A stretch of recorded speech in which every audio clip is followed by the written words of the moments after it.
వీక్షకులందరికీ నమస్కారం. మే నెల 15వ తారీఖున దేవగురువైనటువంటి బృహస్పతి ప్రస్తుత వృషభ రాశి సంచారాన్ని వదిలిపెట్టి మృగశిర నక్షత్రం 3వ పాదం మిథున రాశిలోకి అనగా మిథున సంక్రమణం ఆయన చేయబోతూ ఉన్నారు. ఈ సంక్రమణంలో భాగంగా ద్వాదశ రాశుల వారికి ఏ విధమైనటువంటి శుభాశుభ ఫలితాలు కలగబోతూ ఉన్నాయి, అలాగే ప్రత్యేకించి ఈ గురుని యొక్క సంచారానికి సంబంధించినటువంటి సందేహాలు కొన్ని ఉంటాయి. ఉదాహరణకి మిథున రాశిలో గురుని యొక్క సంచారం ప్రారంభమైనప్పుడు సరస్వతీ నదీ పుష్కరాలు అనేటువంటివి వస్తాయి. అలాగే ఈ గురుడు ప్రత్యేకించి ప్రతి సంవత్సరం గురు ద్వాదశ మాసాన్ని త్రింసన్మాసంసనేశ్చరః గురువు 12 నెలల పాటు ఒక రాశి యందు సంచారం చేస్తారు జనరల్ గా అయితే సంవత్సరంలో ఏమవుతుంది, కొన్ని సందర్భాల్లో అతిచార గతే జీవవు గురునకు అతిచారము అనేటువంటి ఒక అవస్థ ఉంటుంది. అలాగే వక్రత్వము అనేటువంటి మరొక అవస్థ కూడా ఉంటుంది. అంటే సాధారణంగా గురుడు ప్రతి సంవత్సరంలోనూ కూడా 2 రాశుల్లో సంచారాన్ని చేస్తారు. ఇదే గురువు ఒక సంవత్సర కాలంలో 3 రాశుల్లోకి ప్రవేశం చేస్తే అది అరిష్ట యోగంగా చెప్పబడింది జ్యోతిష్ శాస్త్ర రీత్యా. సాధారణంగా ఏమవుతుంది అంటే ఒక 9 నెలల పాటు రాశిలో ఉండి ముందు రాశిలోకి వెళ్ళి వక్రించి మళ్ళా వెనక్కి వస్తూ ఉంటారు. కానీ ఇక్కడ గురుని యొక్క ఫలితాలు చెప్పేటప్పుడు ఏం చెప్తాము, సంవత్సర కాలం పాటు ఈ ఫలితమే ఉంటుంది అని చెప్తాం. శ్రోతలు ఏం చేయాలి అంటే ఇప్పుడు మిథున రాశిలో గురుని యొక్క సంచారం వల్ల ద్వాదశ రాశులకి ఫలితాలు మనం చెప్తూ ఉన్నాం. మధ్యలో అక్టోబర్ నెలలో గురుడు పునర్వసు 4వ పాదంలోకి వెళతారంటే కర్కాటక రాశిలోకి వెళ్ళి మళ్ళా డిసెంబర్ నెలలో మిథున రాశిలోకి వస్తారంటే మరలా బ్యాక్ వస్తారు. ఆ 2 నెలలు మినహాయించి మిగతా 10 నెలలకి ఈ ఫలితం అనేటువంటిది అన్వయం అవుతుంది. కాబట్టి ఆల్మోస్ట్ సంవత్సరం పాటు కూడా గురుడిచ్చేటువంటి ఫలితాలు ఏ విధంగా ఉన్నాయనేటువంటి విషయాన్ని మనం చాలా క్లుప్తంగా ఈ వీడియో ద్వారా తెలుసుకొనవచ్చును. అలాగే గురుని యొక్క కారకత్వాలు కొన్ని ఉంటాయి. యజన కీర్తి గృహ కాంచన పుత్ర వస్త్ర అశ్వాది కారకో గురు. దేవగురువైన బృహస్పతి సంతానానికి కారకుడు, వాహనానికి కారకులు ఆయన. అలాగే గృహానికి భూమికి సంబంధించినటువంటి కట్టుబడులకి వాటికి కూడా కారకులు, యజ్ఞయాగాది క్రతువులకి కారకులు, తీర్థయాత్రలకి దైవ దర్శనాలకి వీటికి కారకులు. ఒక్క గురుడు జాతకంలో గోచార రీత్యా బలంగా ఉంటే, జాతకంలో బలం తక్కువగా ఉన్నా కూడా కొన్ని సందర్భాల్లో గోచార గురుడు చాలా వరకు కాపాడతారు. కాబట్టి ఈ విషయాన్ని మనం దృష్టిలో పెట్టుకోవాలి. గురుబలం లేదు గోచారంలో అంటే ఆ సంవత్సరం అంతా అదృష్టం ఉండదు, దైవ బలం ఉండదు, ఏ పని చేసినా కలిసి రాదు అనేటువంటి విషయాలు ఉంటాయి. కాబట్టి ప్రతి రాశికి ఈ ఫలితాన్ని మనం అన్వయం చేసుకుంటూ వెళదాం. ఈ గురుని యొక్క మార్పు మిథున రాశి వారికి మే 15వ తారీఖున మారబోతూ ఉన్నటువంటి గురువు 12వ స్థానం దగ్గర నుండి వ్యయస్థానంలోకి ఆయన వస్తారు. అంటే ఇప్పటి వరకు వ్యయ గురునిగా ఆయన యొక్క సంచారం ముందుకు సాగింది. ఇప్పుడు జన్మ గురువుగా ముందుకు సాగబోతూ ఉన్నారు. ఇక్కడ కొన్ని విషయాలను దృష్టిలో పెట్టుకోవాలి. దశమ కేంద్రమందు శనేశ్వరుని యొక్క సంచారము, నవమ స్థానమందు రాహు యొక్క సంచారము, జన్మ రాశి యందు గురుని యొక్క సంచారము, ఇలా ఉండకూడనటువంటి గ్రహాలు గోచార రీత్యా ఉండకూడనటువంటి స్థానాల్లో మరి మే 15వ తారీఖు దాటాక ఉండబోతున్నారు. ఇది చాలా ముఖ్యమైనటువంటి విషయం. ఎందుకంటే జన్మ గురుడు అనేటువంటి స్థితి చాలా ఇబ్బంది.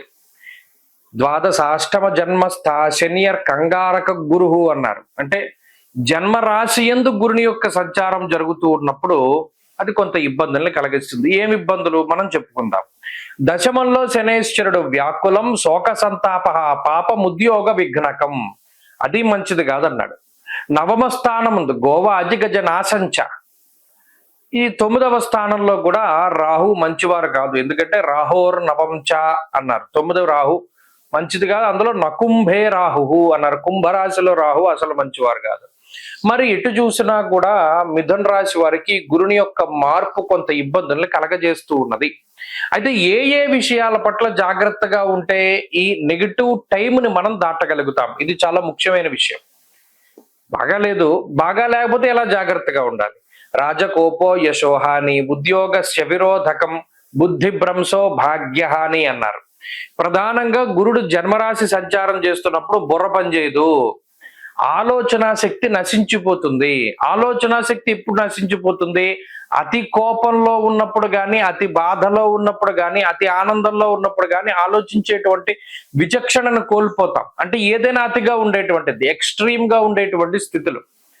ఇలా ఆలోచన శక్తి ఎప్పుడైతే తగ్గిపోతుందో ఆలోచన లేనటువంటి పనుల ద్వారా ఇబ్బందులు ఏర్పడతాయి.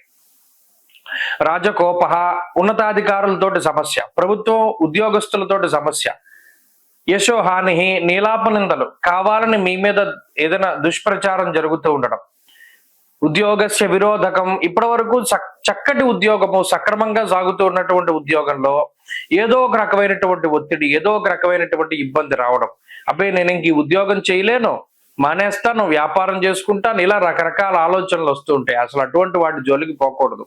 అటు శని కూడా ఉద్యోగం మానేయడానికి ప్రేరేపిస్తున్నారు, పాపం ఉద్యోగ విఘ్నకం. మరి ఇటువంటి టైంలో మిథున రాశిలో ఉండేటువంటి ఎంప్లాయీస్ అందరూ కూడా చాలా జాగ్రత్తగా గుర్తుపెట్టుకుని ఉద్యోగాన్ని సక్రమంగా ఉంచుకోవాలి. మనం ఆశించిన స్థాయి కన్నా పెద్ద ఉద్యోగం రాలేదని డిసప్పాయింట్ అవ్వకూడదు. అసలు ఉద్యోగం ఉంటేనే గొప్ప అని దృష్టిలో పెట్టుకోవాలి. ఇంకో విషయం ఏంటి, జన్మరాశిలో గురుడు ఉన్నప్పుడు ఆయన బరువు పెరిగేలా చేస్తాడు. మెయిన్ ఒబేసిటీకి గురుడు కారణమవుతారు. బృహస్పతి స్థితి లగ్నే దివ్యదేహో సుభాషిత. లగ్నంలో గురుడు ఉండగా కూడా అదే మాట అన్నారు. ఇక్కడ దేహం పెరుగుతుంది, ఒబేసిటీ పెరుగుతుంది. అందువల్ల క్రమశిక్షణ, వ్యాయామం ఇటువంటివి చాలా అవసరం.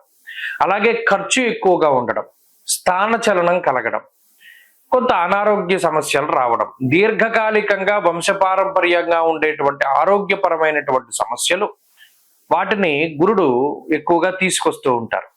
కాబట్టి మిథున రాశి వారికి పైన చెప్పినటువంటి విషయాల పట్ల వాళ్ళు జాగ్రత్తగా ఉండగలిగితే, అలాగే గురు బలాన్ని పెంపొందించుకోవడానికి ఏం చేయాలండి అంటే దత్తాత్రేయ స్వామి వారి యొక్క ఆరాధన, సిద్ధమంగళ స్తోత్ర పఠనం, దత్తస్తవ పఠనం, దత్తక్షేత్ర సందర్శనం, లేదా దక్షిణామూర్తి ఆరాధన, లేదంటే ఇవేం చేయలేం గురువారాలు మౌనవ్రతాన్ని పాటించడం, శనగలు, పసుపు రంగులో ఉండేటువంటి పళ్ళు వాటిని తినకుండా ఉండడం, అలాగే పసుపు వస్త్రాలకి దూరంగా ఉండడం, ఏవైతే మనం తీసుకోకూడదు, తినకూడదు, వేసుకోకూడదు అన్నామో వాటిని దానం చేస్తూ ఉండడం, ఇటువంటి వాటి ద్వారా.